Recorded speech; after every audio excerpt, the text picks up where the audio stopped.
And unfortunately, right now, under the current circumstances, we have an uneven playing field because local small businesses, oftentimes bricks and mortar, follow the law and collect sales taxes from customers who make purchases in their stores. Well, on the other hand, many large online businesses that may be located or domiciled in some other state do not collect the same sales taxes.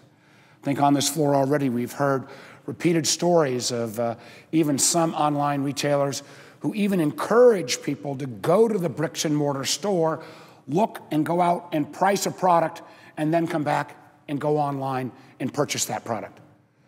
Not only does that discriminate against the bricks and mortar store, but from a public policy standpoint, if those sales taxes are not collected, creates an unlevel playing field between the online vendor and the bricks and mortar store.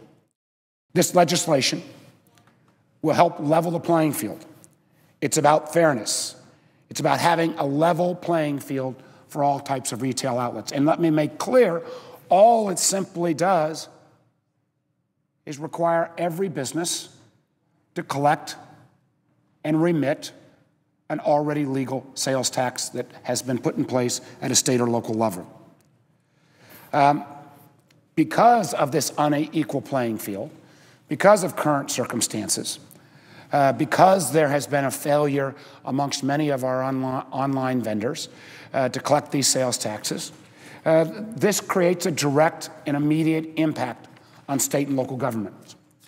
As a former governor, I can tell you that the inability of states and localities to gather uncollected revenues undermines dramatically their ability to invest in K-12 education, police and fire prevention, funding for roads and bridges, public safety, environmental causes, you name it, all of the basic core services that state and local governments perform.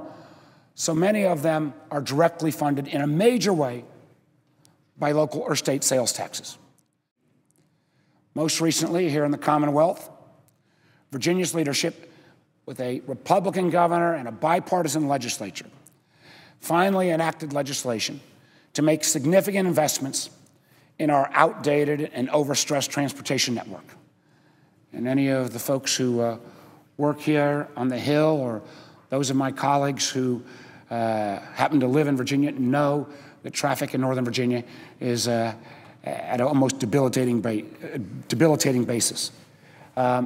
We have finally in Virginia passed a funding source to try to address the transportation needs of Virginia.